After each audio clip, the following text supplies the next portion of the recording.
Why are starting yields such an important indicator of future returns in fixed income?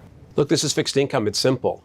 Your starting yield ends up being the starting point for your return. And there's a few interesting myths or sort of narratives in financial markets these days. The first is that there's no return and there's no alpha opportunity in public fixed income markets. Well, that's just definitively not true. The alpha opportunities on top of traditional benchmarks or on top of cash are also incredibly interesting. The second myth that I think we should bust is this idea that stock-bond correlations are forever changed because of the poor debt and deficit dynamics. And again, it's a narrative, it's a story. It might be true, and you have to think about that from a scenario perspective, but it is not the base case. I mean, bonds have outperformed stocks and have provided a diversification benefit in 8 of the last 9 recessions. The market is pricing over the secular horizon for short-term interest rates not to go below 3.5%. I don't know a lot, but I do know one thing. In the next recession, short-term interest rates, I think Rich would agree with this, are going well below 3.5%. And that's the basis for the benefit of diversification from fixed income, and for fixed income to play that typical role of an anchor to windward, a port in a storm. Mark, we talked about larger deficits. With larger deficits, investors demand higher yields and therefore higher compensation to lend over longer periods of time. Why is it so critically important to actively position across the yield curve in this environment? So this is a super important secular theme. Term premium is simply a concept that says if I'm going to lend money to someone for a longer period of time, I should get a higher potential return. I should ask for more yield, for more risk compensation.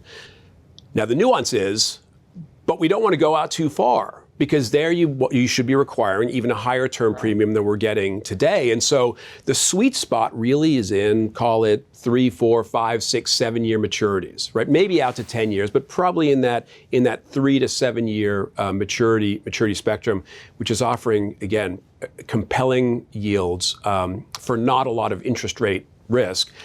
As I say often, the beauty of a 2-year bond is in 2 years you get your money back and you can decide what you want to do with it. The problem with a 30-year bond is in 2 years you got to wait another 28 years.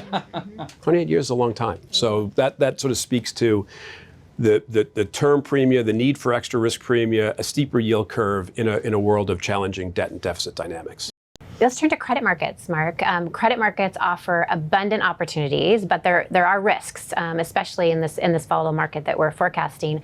It requires careful sector and asset selection and a very value-driven approach to selecting credits. So talk about your views on credit. What are the risks that you see in some opportunities? Credit analysis takes a lot of hard work, but when default rates have been low, it's easy to confuse brains with a bull market, I suppose. Is that the phrase? And so we worry about that complacency, but the starting point of valuation just isn't that attractive. So in a world of concern about the beta and narrowness of spreads, the alpha opportunities can certainly make up for it, as they are abundant. Okay, great. So a lot of opportunities in public credit. What about private credit? Your views there? Yeah, here's another myth, right? The myth that private credit offers this incredible starting point of yield advantage. I mean, look, let's be honest, when you don't mark to market, there's certainly an information ratio advantage, no doubt about it. But we just don't find the yield advantage to be that compelling. There's just, as the adage goes, there's too much money chasing too few good ideas. If you're going to lend money in illiquid markets, you better well get paid a pretty attractive risk premium. And the spread just doesn't look all that compelling to us for locking money away for 3, 5, 7, 10 years. Okay.